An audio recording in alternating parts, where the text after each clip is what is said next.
बालियंतारे GRP constable Soumyaranjan स्वाई हत्या मामलें आउ एक गिरफ्तारी। घटनार मुख्य अभियुक्त विनोद बेहरा को गिरफ कला क्राइम ब्रांच। केन्द्रापड़ा इंदुपुर अभियुक्त को क्राइम ब्रांच गिरफ करिछि।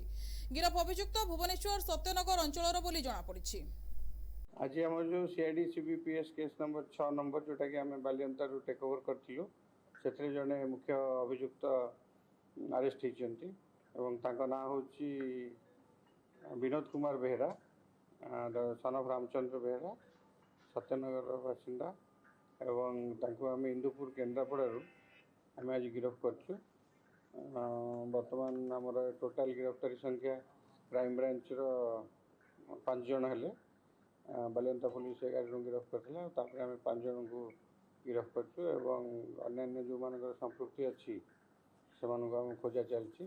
मुझे गोटे कथा कही रखा चाहिए जो मैंने भी बर्तमान आश्रय दौरान आम बर्तमान अगेंस्ट भी एक्शन नबू सीटा तो आम बर्तमान इनफॉरमेशन आम गैदर करुचु कहीं राजभर को गला भाया पर्यंत किसी सेमती इनफॉरमेशन ना से they are counselling their presence बहुत लोग साहाय्य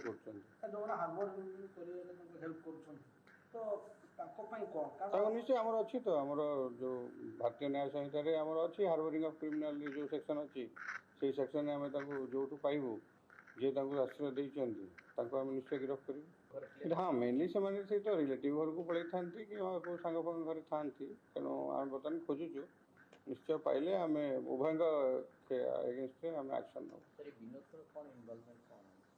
आपड़ देखिए जो वीडियो सब होता वायरल होता से आम सब चिन्हट करूँ आउरी भी 8-10 जन अच्छा तो से जो मैंने वीडियो रे चिन्हट होती जो मैंने पिटापिटी कर पूर्वर 15 जन अभियुक्तों को गिरफ करी कोर्ट चालान करा जायछि। एबे गिरफ्तारी संख्या 16 को वृद्धि पाइछि। कटकरू सत्यदीप कौन रिपोर्ट एनटीवी।